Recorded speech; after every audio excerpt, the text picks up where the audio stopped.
अस्सलाम वालेकुम नाज़रीन, मैं हूँ हकीम आबिद उस्मान और आप देख रहे हैं मेरे YouTube चैनल आबिद दवाखाना में। आपको एक मरतबा फिर खुश आमदीद है।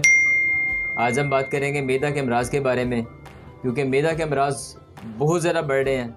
अच्छी ना खुराकें मिलने की वजह से या अच्छा पानी ना होने की वजह से बेशुमार वजूहात हैं। मैदा के लिए मैं आज आपके साथ एक नुस्खा शेयर करने लगा हूँ, लेकिन उससे पहले थोड़ा बता दूँ कि ये नुस्खा मैदा के अमराज़ के लिए और आंतड़ियों में सख्त दर्द रहना उसके लिए बहुत ही फ़ायदा मंद है। जिन लोगों को भूख न लगती हो, या जिनको खट्टे डकार बहुत ज़्यादा आते हैं, या जिनको निज़ाम वीक हो गया, कमज़ोर हो गया है, खुराक लेट हज़म होती है, और जिनको तिली में सोजिश रहती है, उनके लिए भी बहुत ही फ़ायदा मंद है।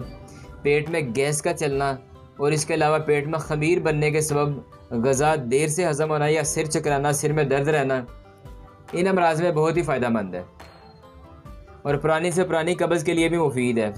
नाज़रीन, नुस्खा नोट फरमा लें। एलोवेरा का गुद्दा है 200 ग्राम, अदरक का रस 200 ग्राम, हीरा हींग 10 ग्राम, काला नमक लेना आपने 50 ग्राम, और इसके अलावा नौशादर असली लेनी है आपने, वो 25 ग्राम लेनी है आपने। इसको बनाने की तरकीब ऐसे है कि सबसे पहले काला नमक और नौशादर और हींग को बारीक पाउडर कर लें। पाउडर करने के बाद एलोवेरा के गुद्दे के अंदर मिक्स करके एक बोतल में, कांच की बोतल में डाल के काक बंद करके धूप में रख दें 2 हफ्ते के लिए।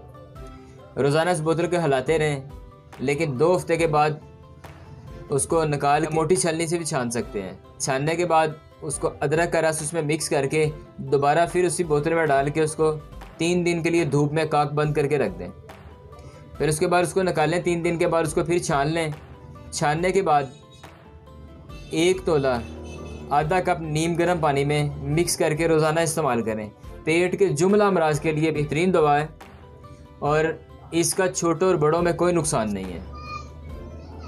और इसके अलावा अगर जो लोग खुद बना सकते हैं उनके लिए तो नुस्खा हमने शेयर कर दिया है। जो लोग खुद नहीं बना सकते, जो ख़रीद के लेना चाहें, वो हमसे व्हाट्सएप पर रब्ता कर सकते हैं। इजाज़त दें, फिर मुलाकात हो।